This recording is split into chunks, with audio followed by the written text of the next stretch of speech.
talking about the fact that there are situations where you want to ship goods abroad. Let's sit there. You can. When you want to ship abroad, and when you are shipping, the buyer is likely going to ask you for payment method. Let me say something here. Some of us already have paper to write, but if you don't have paper, maybe you have to find a way to note this. When you are shipping and you have an agreement signed, I should have mentioned this when I was talking about processes. I should have mentioned this under here.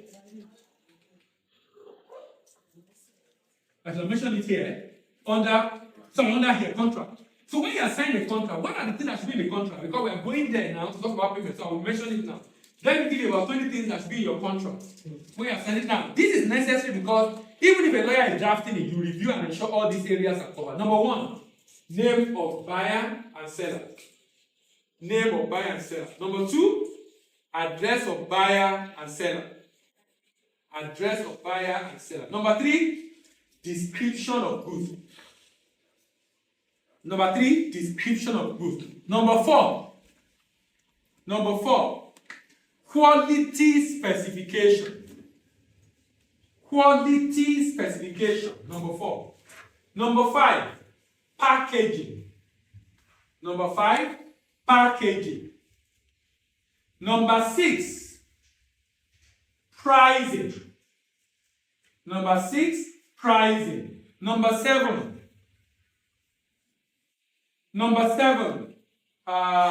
quantity. Thank you. Quantity.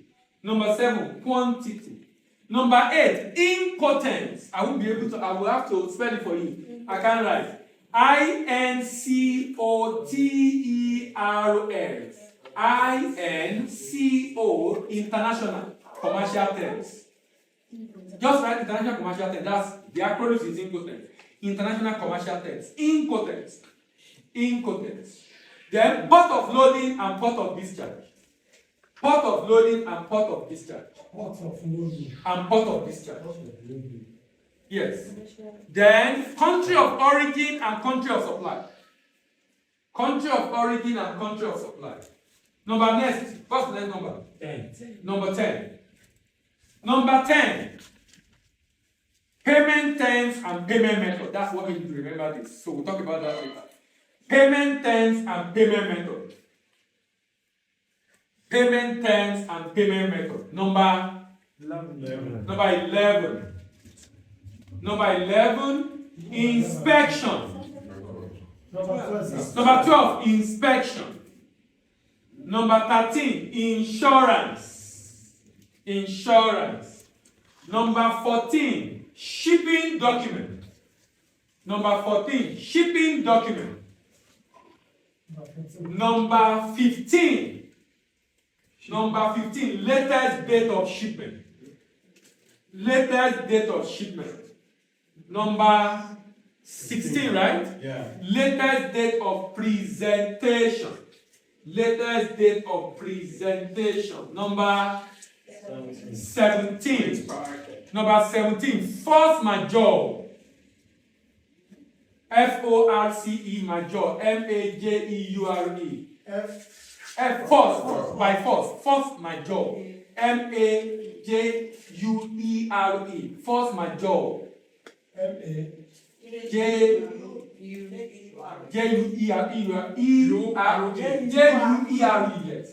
Force majeure. Then special condition. What's that number there? Special condition. Special condition. Special condition. Dispute resolution. Dispute resolution. Then lastly, governing law and jurisdiction. Governing law and jurisdiction. Area of consideration when you are signing a contract. Now, let me know the one you want me to talk about. The one you don't understand. Number 20 is what? No. I don't know. And that's kind of fun. Which is number 20? What's number 20? Governing and jurisdiction. Mention the one. Let's take one by one. Which of them don't you understand? So let's take it one by one. I will start from here. Special condition. For example, you can put a clause on the contract that this vessel must not be shipped on Iranian vessel. You know why, right? Yeah.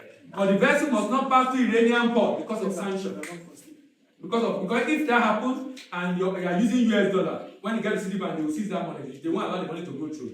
Why? Because they are not supposed to pay anything to Iran. So special condition. What condition are you expecting to be met on this? Or the good must be shipped by sea, or shipped by road, or shipped by air, or whatever condition that is not already captured. What's the other one? Incontinence. Incontents. Incontinence. Incontents. Now, let's look at incontents. Look at what happened in incontents.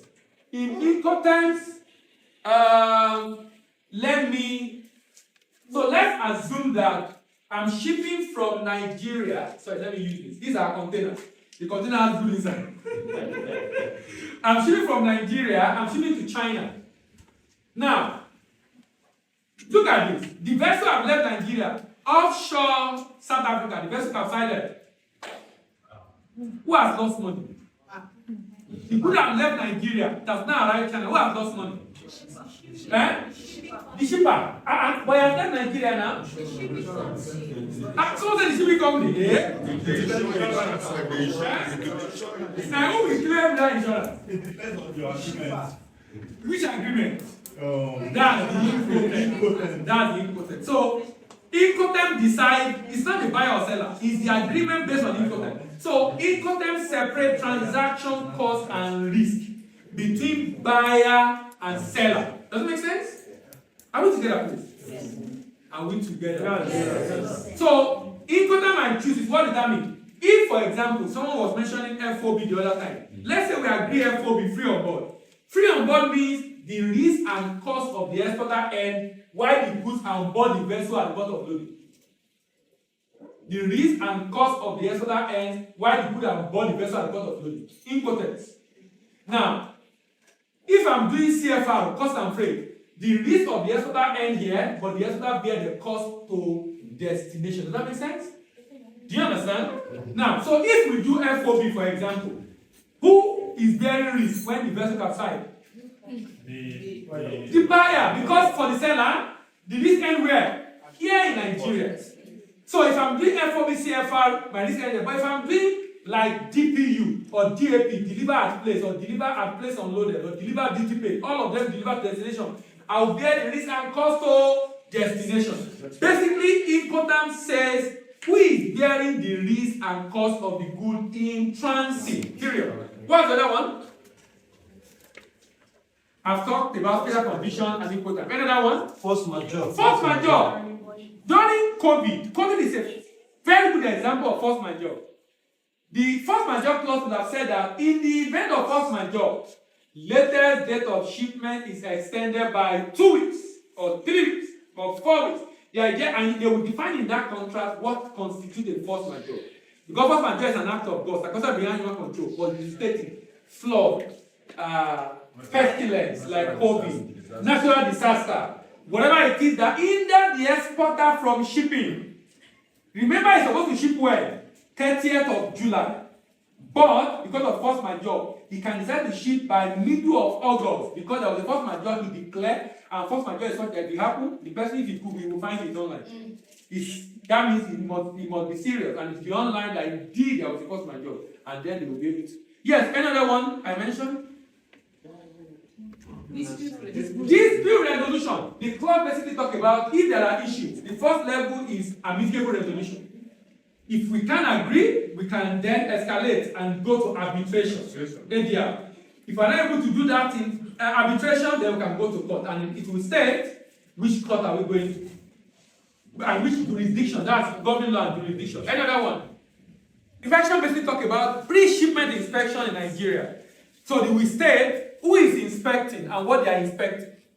That's like helping the buyer to have an idea of the quality of the goods being shipped.